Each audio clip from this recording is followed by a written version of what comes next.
Let me guess. You went to school for like 12 years, learned the mitochondria is the powerhouse of the cell, but nobody ever taught you how money actually works. So you graduate, get a job, start earning, and somehow still feel broke, confused, or trapped. Today I'm going to give you the entire money game in 10 minutes. Not theory, not someday. A simple system you can follow starting this week. If you do these steps in order, your finances will improve, almost automatically. Let's go. Here's the uncomfortable truth. Most people don't have a money problem. They have a clarity problem. If I asked you right now, what do you spend per month? How much debt do you have? What's your real leftover cash? Most people would shrug. So step one is stupid simple. Track your money.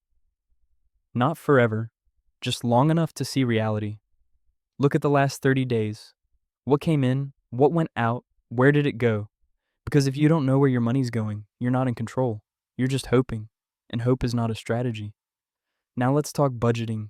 And no, I don't mean the ramen noodles and sadness version. A budget isn't a punishment, it's a plan.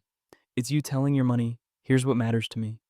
Most budgets fail because they're imaginary. People pretend they spend $200 on eating out when the real number is $600 plus DoorDash shame tax.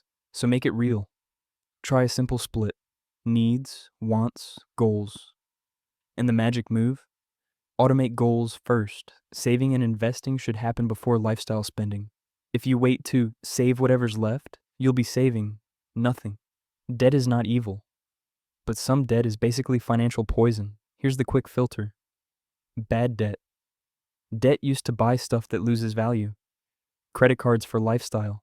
High interest car loans. Buy now, pay later. Nonsense. Furniture you'll hate in 2 years. That kind of debt steals your future. Good debt. Debt used to buy assets that grow or pay you back. A mortgage on a rentable property. A business loan that increases income. Education that actually raises earning power. Rule of thumb.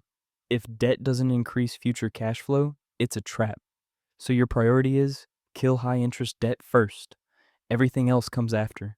Because investing while keeping 22% credit card debt is like filling a bucket with a hole in the bottom. You don't build wealth by gambling. You build wealth by staying in the game. That's why the emergency fund matters. This is your life happens shield. Car repair, medical bill, job loss, dog eats something stupid. If you don't have cash set aside, every surprise becomes debt. Start with a small target, $1,000. Then work toward 3 to 6 months of expenses. Not because it's fun, but because stability is what allows growth. All right, now we get to the fun part. This is where people overcomplicate everything. They think, I need a ton of money first, or I need to be an expert. No, you need time and consistency. Compounding is just this. Your money earns money, then that money earns money, and eventually it snowballs. So the simplest beginner strategy is invest regularly into diversified long-term assets and do not panic when the market does market things. Because investing isn't about being clever, it's about being consistent. If you invest a little every month for 20 years, you become the person people think got lucky. Real quick, if your job offers a 401k match and you aren't taking it, you are declining free money. That match is an instant return. No stock on earth beats free. Then you've got IRA or Roth IRA options, depending on your situation. Bottom line, use tax-advantaged accounts first. They are literally built to help you win. Eventually, you graduate to asset building. Wealthy people don't just earn more, they own more.